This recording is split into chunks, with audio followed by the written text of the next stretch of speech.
and then followed by Ed Dudek. And there's a addition to this here. It's also, we're going to be hearing from Mr. Belinsky. He asked me, and I didn't get it to the point of being able to get it on to the agenda formally, but okay, right, fine.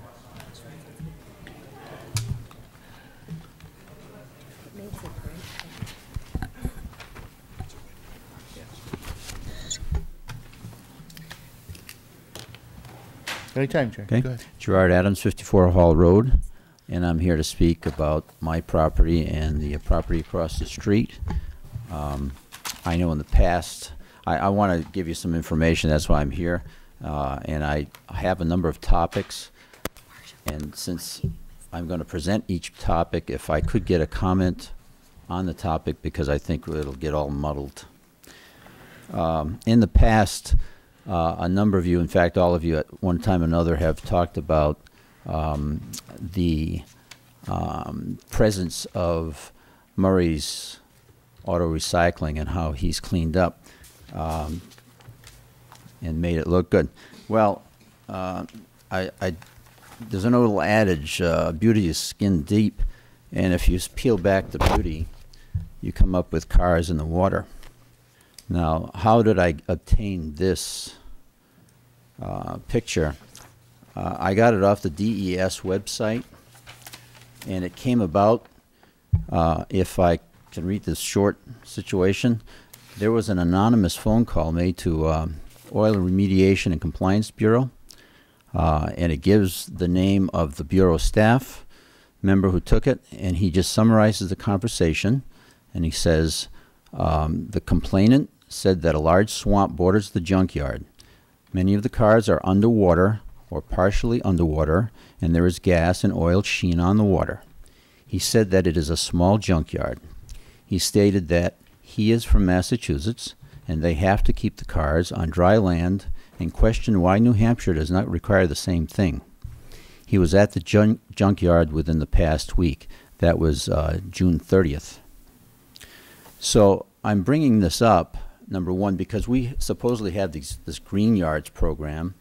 We have soil that's been removed last October, and apparently, from what I understand, the owner of that property attended some educational program. Why you get a picture like I just showed you, if you'd like to see it closer, I'll give it to you. Why does this happen after the Green Yard programs and all this money has been spent? I don't know. So, how often does the water flood? Every year. I live there too. It comes up. To not see that it doesn't come up, I don't know how you can miss it. So that's my first topic, and if anybody has any comment about that, since yes. When was that picture taken? June 30th. It was taken by a DES person named Kerrigan.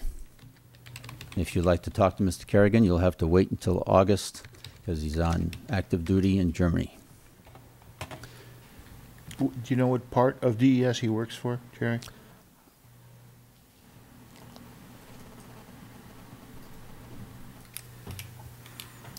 He may be in the remediation department, but I have his telephone number, if that would help.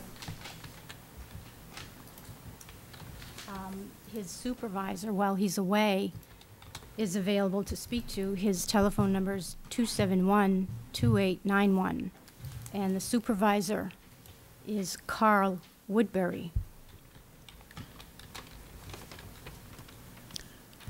So just to sum up, this call was made by a customer.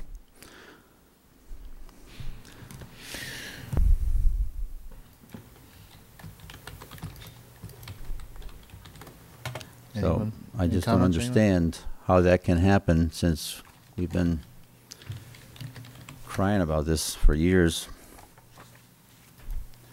Dave, is the town aware of any DES activity to go out to the site as a result of this complaint? First I hear this, I'll call them in the morning. Appreciate that. And could you get back to the council with an email follow-up, let us know what their perspective is. Absolutely. Thank you. So if we're done with topic 1, I'll go to topic 2. Can I say anything about this? Can we finish? He's Well, going on let- to the next topic.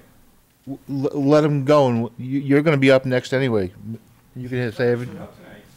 What's that? You want to show up tonight? Well, you asked to be on the agenda, No, so I mean, I had no idea you were speaking about this. Okay? go to topic 2, please. Okay. I'm going to be very brief. I'll be as brief as I possibly can tonight.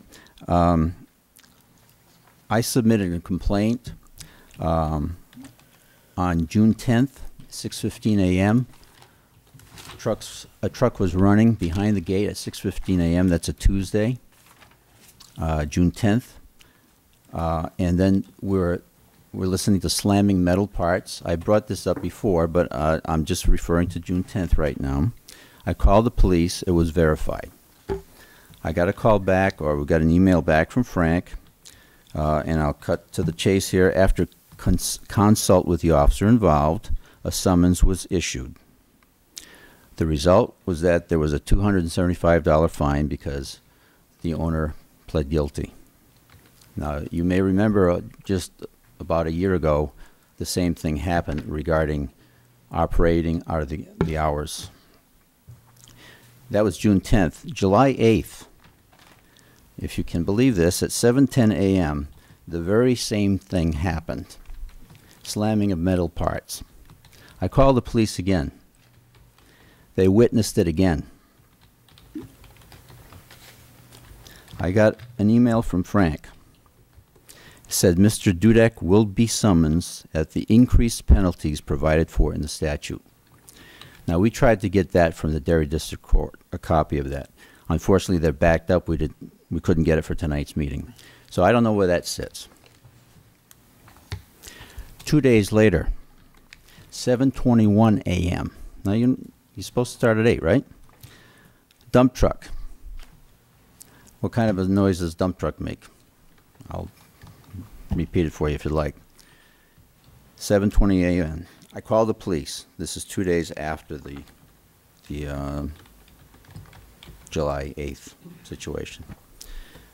So that's topic number 2. Do you have any comments? I'll take the comments. Mr. Chairman? Yes. First, Dave, do you know if the summons was issued for the July 8th? It has been. It has been? That's correct. Okay. Mr. Adams, I listen to a police scanner on my way to work every morning, and I live in Londonderry, work in Londonderry, and on July 10th, I heard the call come through. So I was on my way north. I was probably south of 102 at that point, but I made it a point to drive past. And when that particular case, the police even said they found Mr. Dudek in his office working quietly. The dump truck wasn't supposed to be there. He didn't even know it was there. When I drove past, I didn't see any cars in the parking lot. I saw Mr. Dudek talking to the truck driver. The engine was off. There was a garbage truck coming up the road too at the same time. So I just want to let you know I did drive past at that particular time. I didn't observe anything that seemed out of the ordinary. So the other 2 incidents I can't speak for because I didn't know Okay. about them until Well, just now. you- So. Late, I guess. I'll go to the next topic. And this is about 14 pages long. My wife and I have been submitting complaints regarding tow trucks that constantly make deliveries after hours. Now, I know, Mr. Karen, you have alluded to the fact at one time that if I call 5 or 10 minutes after closing time, it would be ridiculous to have anybody go out. I agree. Is there a safety net here? Is there a safety zone in terms of when he can make deliveries? Because that is business. And when it takes 14 copies and I get no response for this at all, Frank said he's looking into it. Well, this goes back to March. And these, as recently as Tuesday night, it happened at 9:12